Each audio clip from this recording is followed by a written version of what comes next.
people. So this is our dog, Ellie.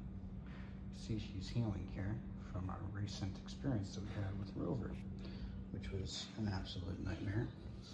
She went with a sitter in Sunrise, Florida. That's this 5-0 mouthquits, little man, little ham man. Oh, sorry. So we put them in with a sitter in Sunrise, Florida named Lydia. Lydia kept the dogs for, I believe, a total of 3 or 4 days. I'd have to look. It could have been even 5 because we went to Universal and we ended up leaving them for an extra day. And hello. So Lydia sent us one picture of our dogs pooping in the backyard, and that's all we heard. And when we came back, we picked up our dog, and Ellie was soaking wet and just stank like absolute death. I never smelled anything so bad. She looked at me and she said she had a little diarrhea problem, and I was like, why does she stink so bad, and why is she hosed down from head to toe then? Like, her whole body was soaking wet.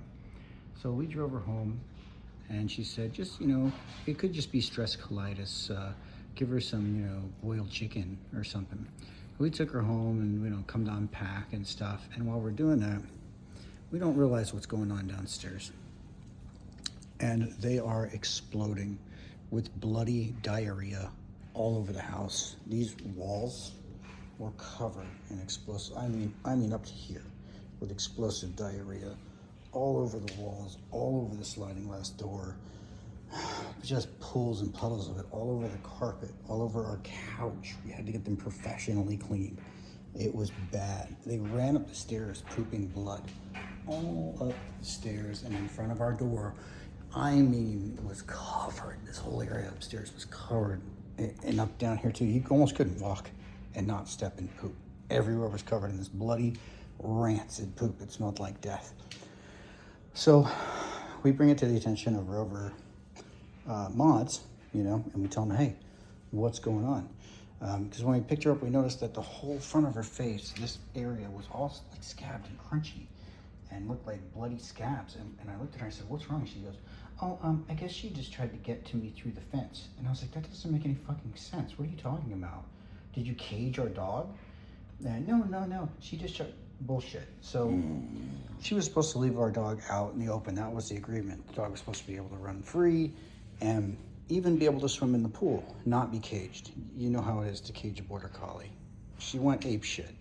So what we're thinking happens, probably she caged her the second that we left, and left her caged for 3 days. And Ellie tried to fight to get herself out. And all that skin, it was way worse. It all fell off. The whole front of her face and like around her eyes and nose was just, all the flesh eventually just came off and was scabbed and bloody and bald. Still a month later, the hair is coming back.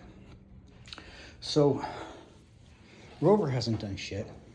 They acted like they cared, and it's been like 3 weeks since the incidents, the issue happened, and they've just basically stopped responding. We've had to put our dogs on about 3 weeks now of antibiotics, and it's been a total nightmare, because the first time we stopped giving them the antibiotics, it came back. So we had to put them on extended term and febendazole and, all kinds of special foods and diets and bleaching, everything.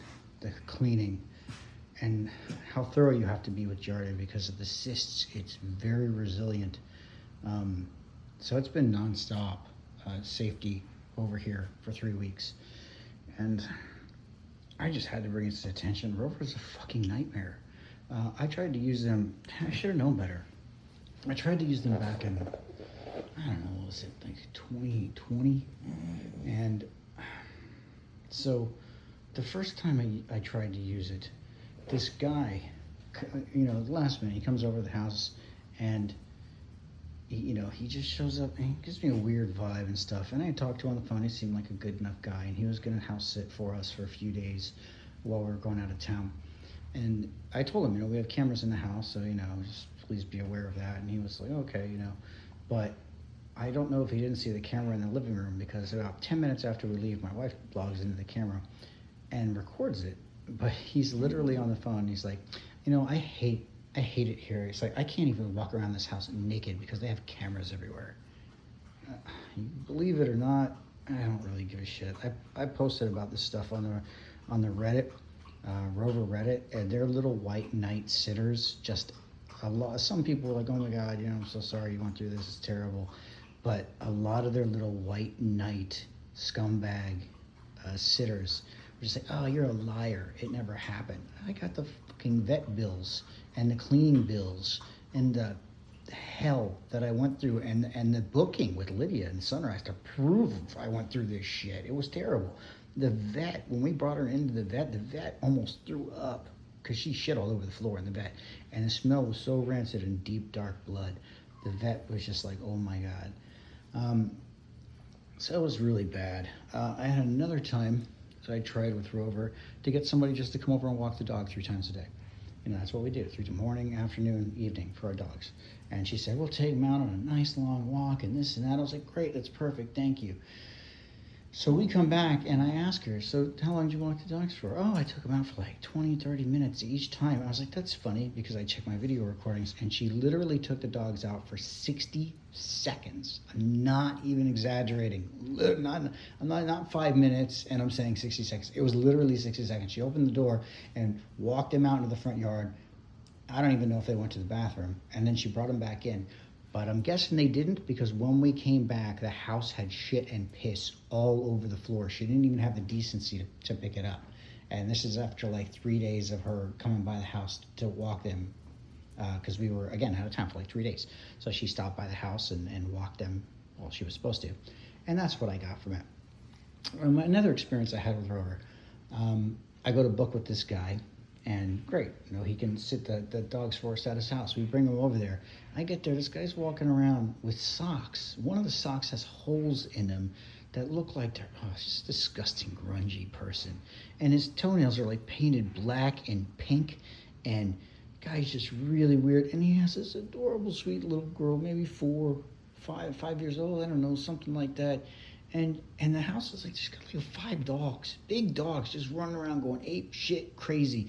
And this girl goes to pet one of the dogs, and the dog snaps at her, and she starts to cry. And the guy berates her for crying and says, you can't, you can't do that, because we can't scare these people, because we have to dog sit.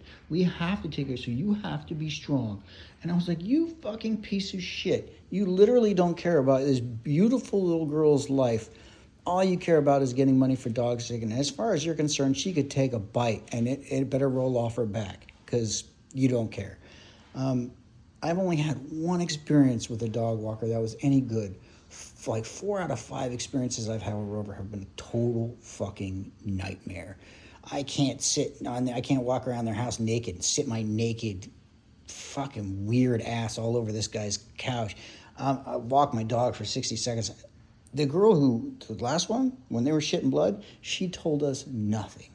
She told us for 3 or 4 days, or however long it was, our dogs were shitting blood. She didn't even tell us. She would almost not even move when we got her. When she came to the house, I think she had a little burst of energy and just ran all over the place and shit like crazy. But after that, she wouldn't move, she wouldn't eat, she wouldn't drink. Fireball followed suit, the day after. He lost it. So Rover, just stay away, man. If you got friends, family, anything, stay away from Rover. That would be my suggestion. A lot of these people are just scumbags who are treating Rover like it's some kind of grift, like it's a con. Yeah, I'll take care of your dogs for you, and then you leave, and they probably got some room in the back where they have 10 cages, and they're just disgusting cages. My dog's got Giardia. What does that tell you? They're just filthy shit. You have to get it from feces. Yeah, there's no vaccine or anything like that. Giardia, by the way. Rabies, sure, I have the shots for the dogs. But this kind of stuff, this happens from filthy fucking people leaving shit around. So yeah, that's our experience with Rover. Rover's support has been absolutely useless. And Rover's Reddit is full of a bunch of fucking scumbags. So do yourself a favor, stay away from Rover unless you want to deal with some of the most disgusting, weird, creepy, dangerous, low-life, grifting con artists that you've ever had to deal with. My 2 cents. Love you, girl. 5 agrees too.